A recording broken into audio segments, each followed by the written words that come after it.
ದೇಶಾದ್ಯಂತ ಸ್ವಾತಂತ್ರ್ಯ ದಿನಾಚರಣೆಗೆ ದಿನಗಣನೆ ಶುರುವಾಗಿದೆ. ರಾಷ್ಟ್ರಧ್ವಜ ತಯಾರಿಕಾ ಕೇಂದ್ರಕ್ಕೆ ಮುಚ್ಚೋ ಭೀತಿ ಎದುರಾಗಿದೆ. ಹುಬ್ಬಳ್ಳಿಯ ಏಕೈಕ ರಾಷ್ಟ್ರಧ್ವಜ ತಯಾರಿಕಾ ಕೇಂದ್ರ ಇದ್ದು ಹರ್ಘರ್ ತಿರಂಗಾ ಅಂದ್ರೂ ಪ್ರಯೋಜನ ಸಿಕ್ಕಿಲ್ಲ. ತ್ರಿವರ್ಣ ಧ್ವಜದ ನೀತಿ ಸಂಹಿತೆಗೆ ತಿದ್ದುಪಡಿಯಿಂದ ಇಫೆಕ್ಟ್ ಆಗಿದ್ದು ದೇಶದಲ್ಲಿ ಖಾದಿ ರಾಷ್ಟ್ರಧ್ವಜದ ಬೇಡಿಕೆ ತೀವ್ರ ಕುಸಿತ ಕಂಡಿದೆ.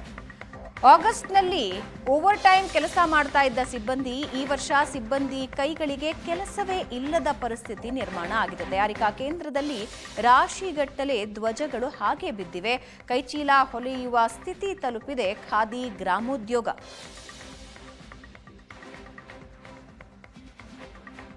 ನಾವಿಲ್ಲಿ ಧ್ವಜ ತಯಾರಿಕಾ ಘಟಕ ಇದೆ.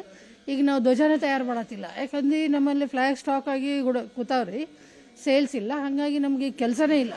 ಇದರಿಂದ ಜೀವನ ನಿರ್ವಹಣೆ ಮಾಡೋದು ಕಷ್ಟ ಐತಿ. ಅಂತಂದ್ರಾಗ ಅದಕ್ಕೆ ಈಗ ನಾವು ಸಲ ಏನು ಮಾಡ್ತಿದ್ವಿ, 8 ಮಟ್ಟ ಡ್ಯೂಟಿ ಮಾಡಿ ಫ್ಲಾಗ್ ಮಾಡ್ತಿದ್ವಿ.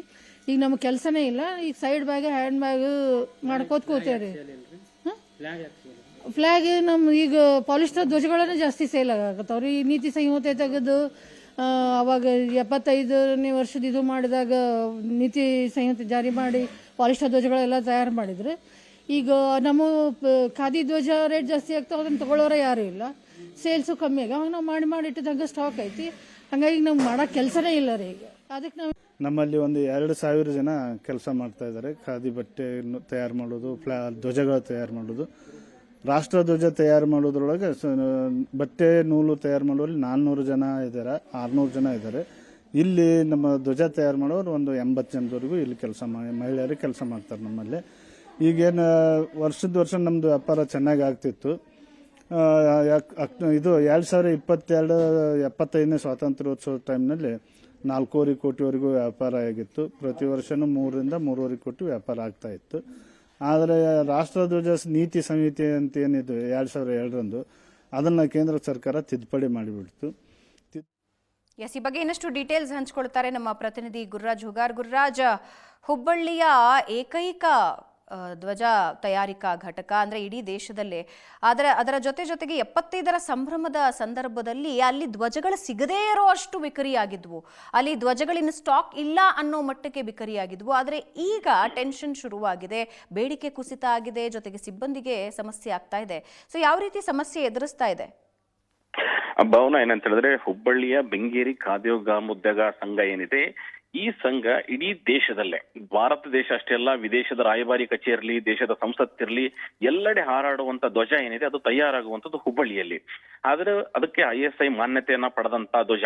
ಅದಕ್ಕೆ ಎಷ್ಟು ಥ್ರೆಡ್ ಬಳಸಬೇಕು, ಎಷ್ಟು ನೂಲು ಇರಬೇಕು, ಬಟ್ಟೆ ಕ್ವಾಲಿಟಿ ಹೇಗಿರ್ಬೇಕು ಅನ್ನೋದಕ್ಕೆ ಒಂದಷ್ಟು ನಿಯಮಗಳನ್ನ ಅನುಸರಿಸಿ ಇಲ್ಲಿ ಧ್ವಜವನ್ನ ತಯಾರು ಮಾಡಲಾಗ್ತಾ ಇತ್ತು. ಪ್ರತಿ ವರ್ಷ ಕೂಡ ಕೋಟ್ಯಾಂತರ ರೂಪಾಯಿ ಮೌಲ್ಯದ ಧ್ವಜಗಳು ಇಲ್ಲಿ ತಯಾರಾಗ್ತಾ ಇತ್ತು.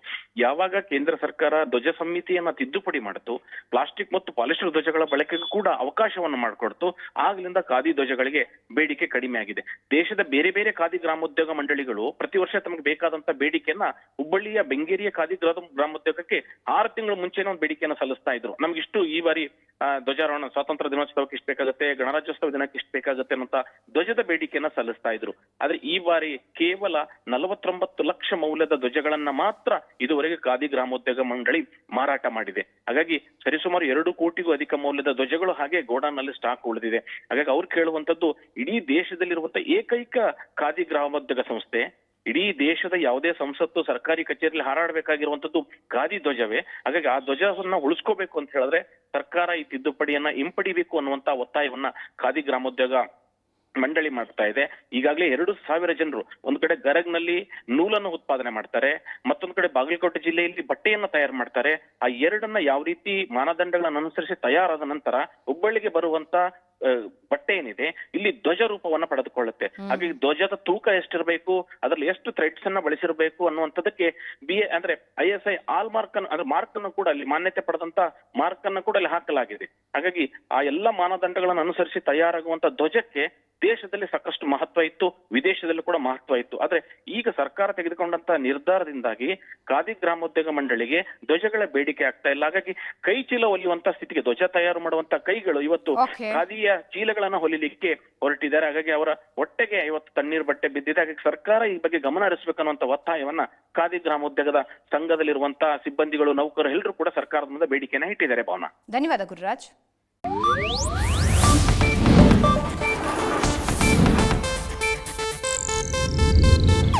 ಇದು ಏಷ್ಯಾನೆಟ್ ನ್ಯೂಸ್ ನೆಟ್ವರ್ಕ್ ಪ್ರಸ್ತುತಿ.